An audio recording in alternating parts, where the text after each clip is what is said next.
Hey everyone, and welcome back to now the fifth episode of the Aura of Upstate podcast. And for today's guest, I have Joshua Gruft here with me. He is one of the co-founders of the Hypersaturation literary magazine. How are you doing today? Doing pretty good. How are you doing today? I'm doing pretty well.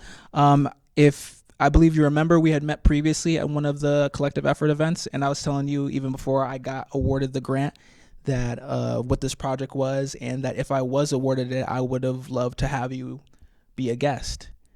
Right. Yeah. I mean, vaguely remember the conversation. That's kind of the thing with having like a small business and doing pop-ups like that.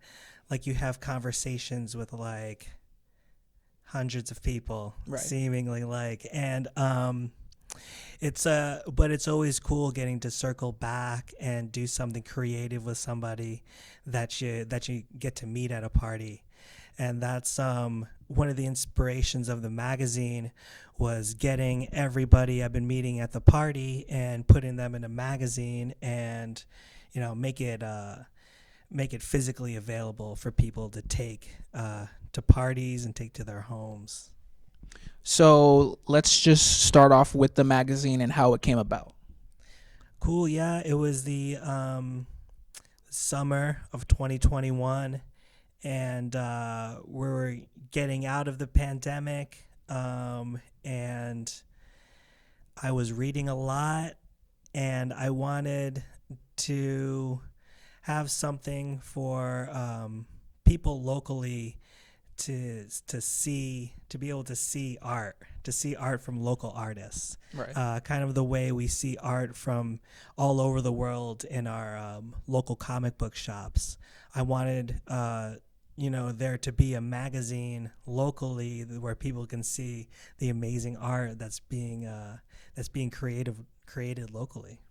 Yeah, that's awesome. That's awesome, especially upstate New York. We don't really get as much limelight or as much love as like the big cities, even though there's plenty of talent here and plenty of really, really cool artists here. So,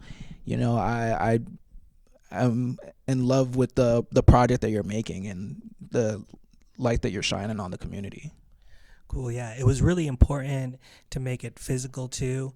Being in the pandemic, it really felt like the one thing I missed was the human interaction, and I consider myself, me and the co-founder are both introverted musicians.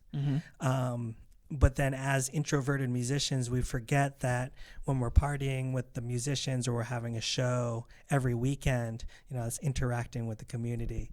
And so one of the things that I was missing was, I definitely took for granted those moments where I didn't discuss it with anybody to meet somewhere, but I knew I was going to run into people I had similar taste with at the local shows. So with the magazine, I just wanted to put it out there physically. There's a lot of great artists in this area, Of course, and I wanted to move it outside of Instagram too. Really feels like nowadays a lot of things is to virtual reality, artificial intelligence, and I just wanted to take it out. The paintings exist in real life, so I wanted to duplicate that, and the best way I knew how was make a magazine. Some influences are some manga. I love reading manga. Of course. I love like Japanese print. They just have it on another level over there. Yeah. What the stuff they publish is just so inspirational.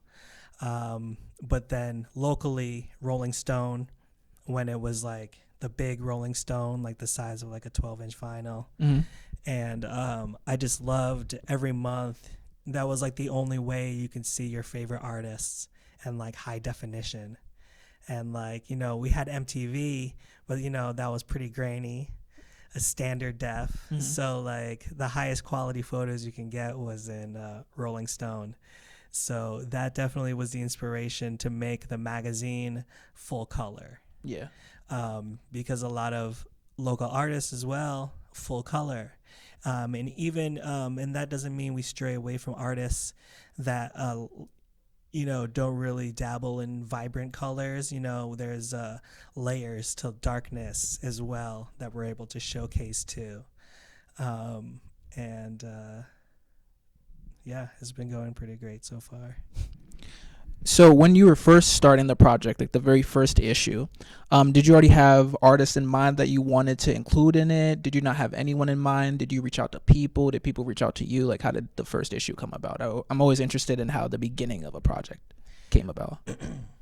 We definitely had a few artists in mind that we wanted to reach out to, but the bigger goal was to reach out to the community and just see who was interested, someone outside of like our social circles. And what we found was that there's so much art. We get so much amazing art for our open calls. It's so amazing. And yes, sometimes it's people that hasn't even shown their art before. And they're comfortable with showing it in our magazine. That's like such a beautiful and amazing accomplishment. That says a lot. That we're able to do. That they trust us to showcase their art in somewhere. In like a nice package. Yeah. We can see from the start as well. We kind of wanted to do like just like a mobile art gallery. Like each issue is like its own little art gallery. We've always had artists in mind, and we always continue. For every issue, we will tap some people that we know on the shoulder and say, hey, like, we need you in this one. But mostly it's depending on the local artist community to send us things. And that's the best. That's like the best, the great stuff. It's for the first 3 issues, we're all just open call, and maybe like 10% of the magazine was people we asked personally, and then 90% was stuff that was submitted.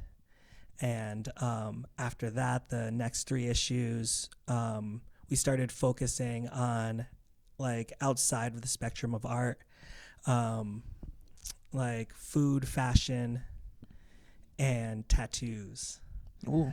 Like getting people in like specific fields.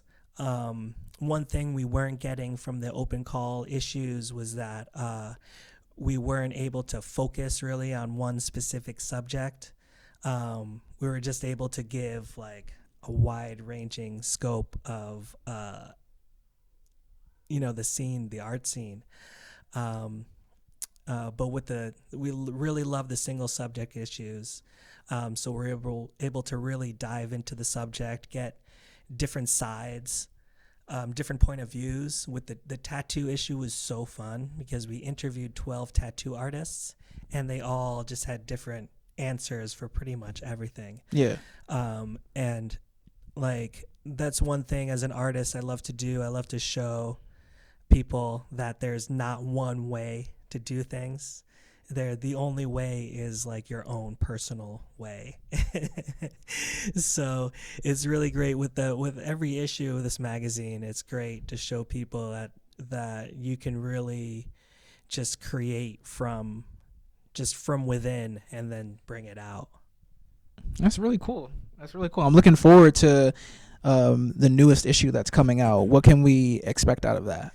Cool. Yeah. So our next 2 issues, we've got the goth issue coming up at the end of October. The goth issue. Yeah. So I grew up in this area in upstate New York my whole life. And the one thing that I really notice about this area that's really different from a lot of places in America is it's like kind of gothic, old school gothic sense. just like spooky season. We've got just like the Salem witch trials in Massachusetts, and just really there's just history. There's deep history in upstate New York, and it's really reflected on the underground art scene. So I wanted to feature 12 artists that are from the different edges of goth. So we've got some tattoo artists. We've got a veteran tattoo artist and a younger tattoo artist. So you can see how their styles intersect.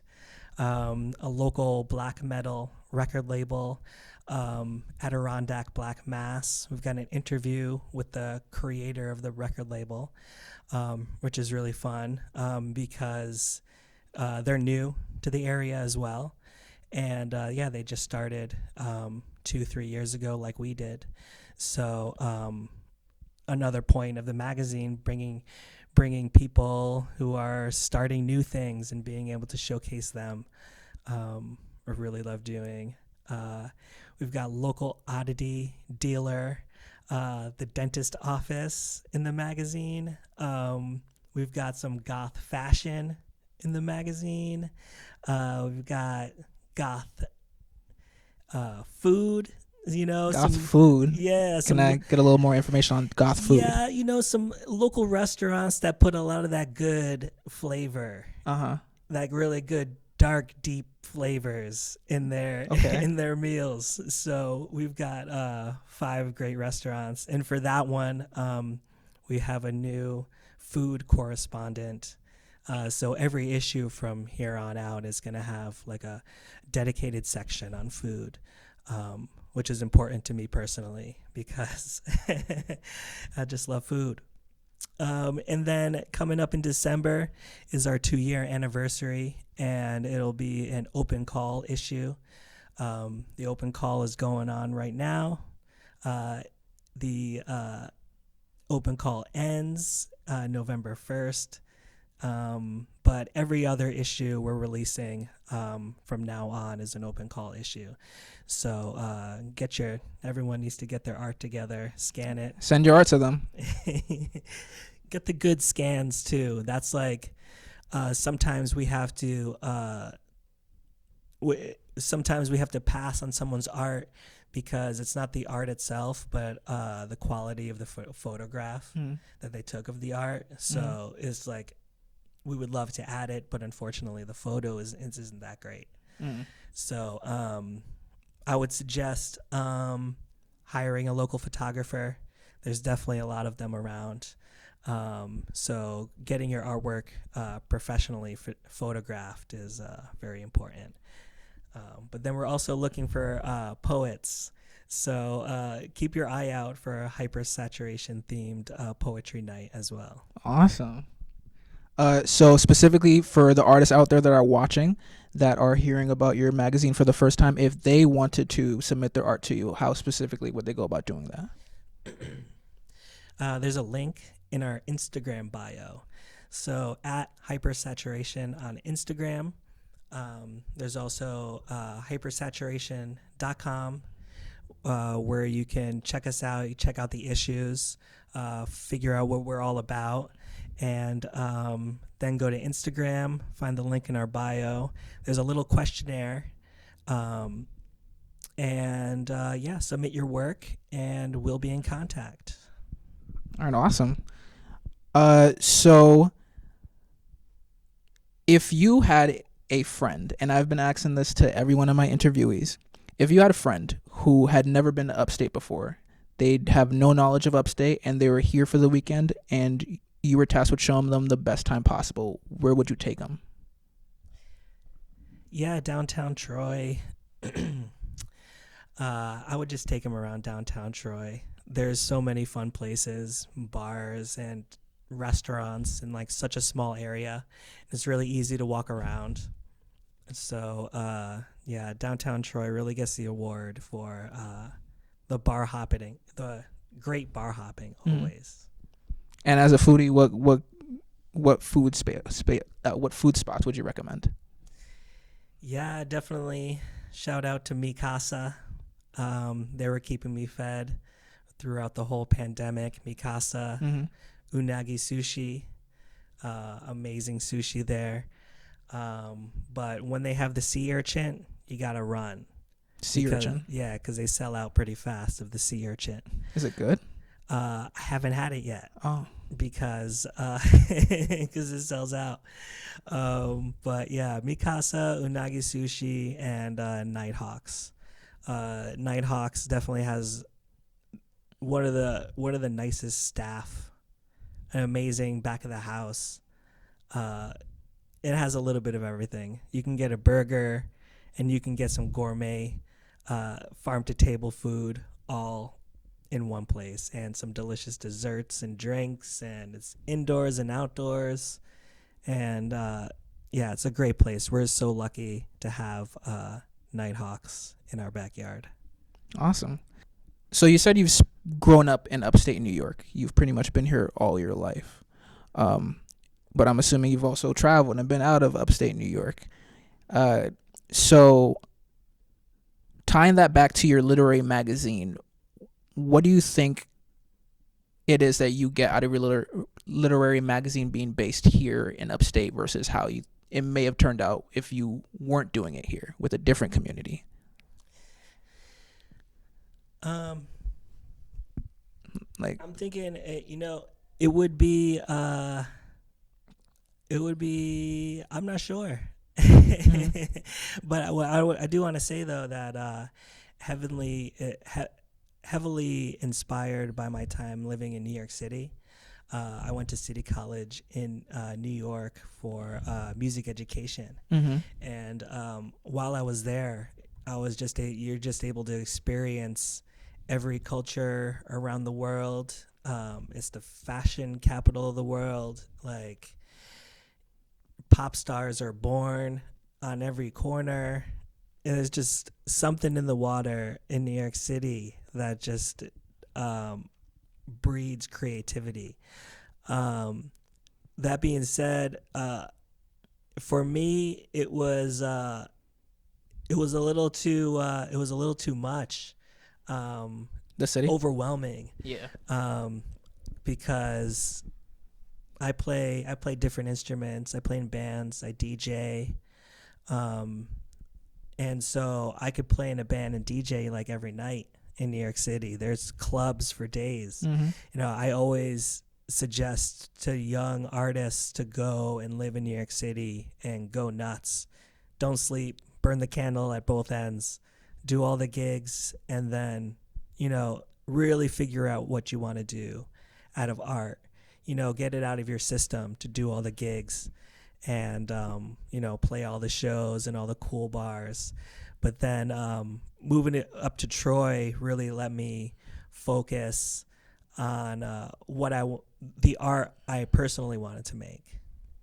So, yeah, Troy gives me everything I need as far as space, quiet, and there's also amazing, talented artists just around the corner. So, yeah, Hypersaturation looks the way it does currently because of and thanks to Upstate New York.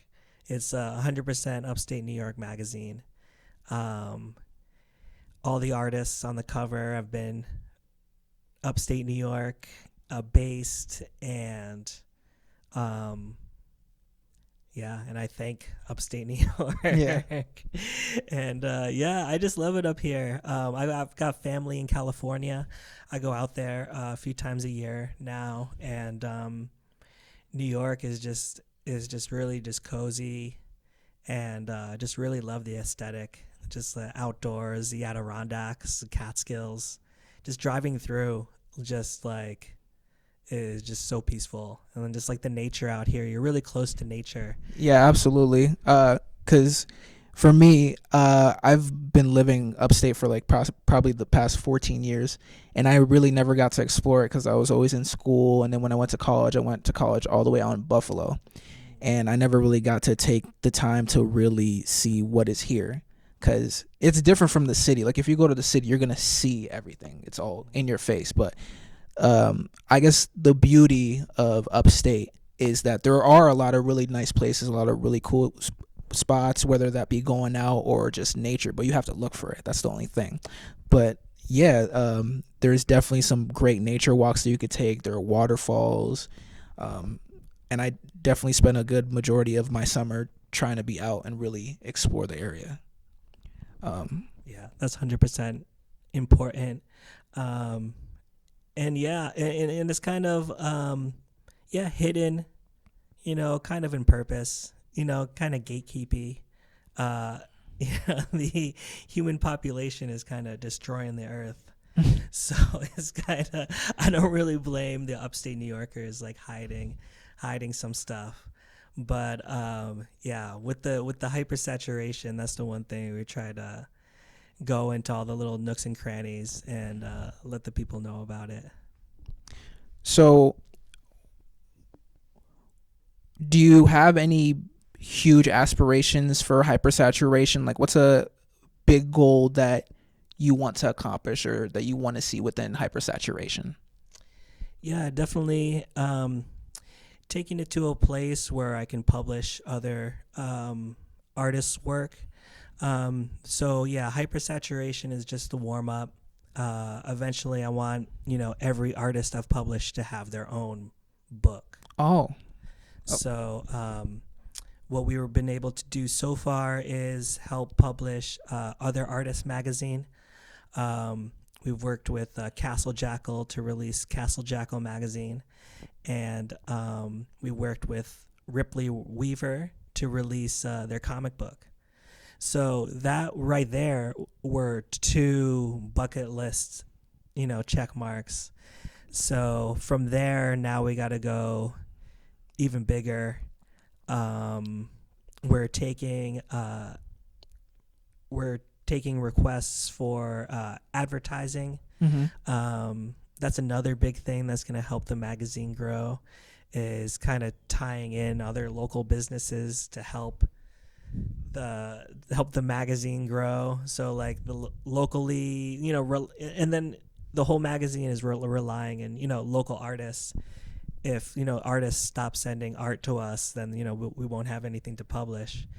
And we're kind of calling on local businesses to advertise in the magazine to then help other artists, get exposure in different ways. So, yeah, I'm excited. It's been really fun so far. And, yeah, I can't wait to see what we do next. Yeah, that's a really, really cool vision. Like to have all the artists that you've had on your magazine have their own book. That's really, really cool. Great advertisement for you and for them. No, 100%. And I really just want, like a bookstore. I like the end goal, like 10 years from now, is like a hypersaturation bookstore where it's just like all local artists' books. And, I want to be able to be, inspire other artists to want to make art. And even like, for someone to think like I'm going to make a piece of art to be in hypersaturation, that already, like, that's like the biggest win I could ever ask for. The fact that people are like inspiring people to create art and getting people excited to put their art out there to then inspire other people. Like that art butterfly effect is just, that's what it's all about for me. And just, someone picking up the magazine tattered in 20 years or 30 years, who knows, somewhere, and is able to see some art in a magazine from, 2023. Mm-hmm. And that, when the UFOs come down and then, and they see it and they take it, the hypersaturation, to the other galaxy, and that inspires like a little alien child to make some alien art. Love the vision. Then yeah, case closed, call it a day. That's the goal, really. That's cool. And before we get to my final question, when I went to college, I definitely noticed that there is a fear with showing your art to the public that a lot of artists go through. So for you to be at a point where people are feeling so comfortable enough with you and your magazine to have their first time showing their art to the public be on your magazine, like that says a lot. Like, where do you think that sense of comfort came from? Have they met you before? I think it comes because I think it comes through because people can tell we're genuinely fans of art. That's all. That's what I can credit that to. Me and the co-founder both came up through the music scene, and just being fans of music and being fans of art. And I think people can tell that we just really like art, and we're really hyped about being able to show other people your art. And we're also like one of your like annoying friends that are like, bro, that's an amazing painting. Why hasn't anybody seen that yet? Or like, drop that song. Or just like, like, what we want to be one of those friends that like can see, like, we can see the greatness like within you. And we're both genuinely those types of people where we just like, we get high off the fact of just like helping other people put their art out there. The greatest feeling is just like seeing a friend go on stage and perform for the first time, or just like have their first art gallery, or and then we have a release party for every one of our issues. So like, and then we invite all the artists to the party, and their family comes, and their aunt and uncle are taking a picture with the artist and the magazine.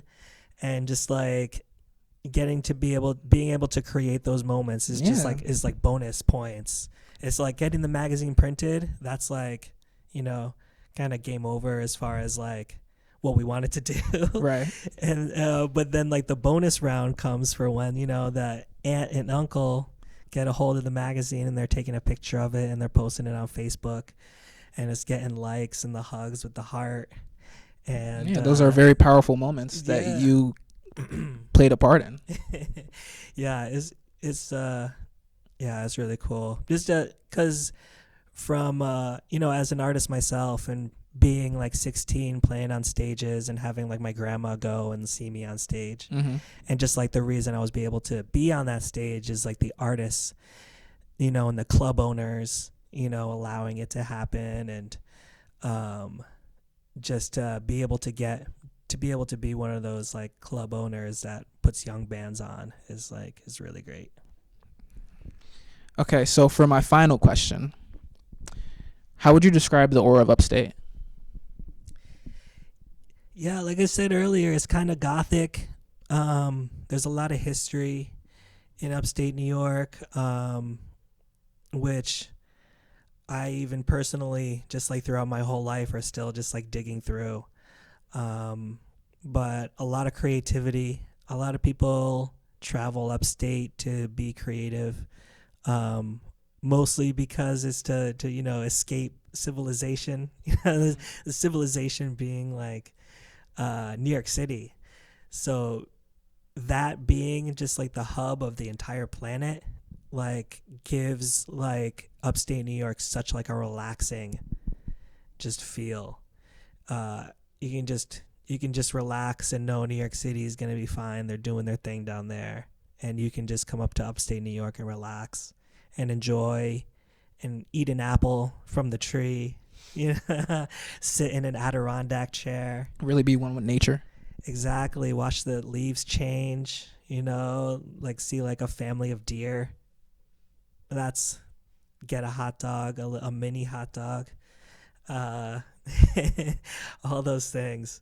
And then as well, and then the nightlife has just been vibrant as well. And, small in that, it's just a smaller population up here. So, but love people up here doing art are not doing it for the clout. They're doing it for the love of the art.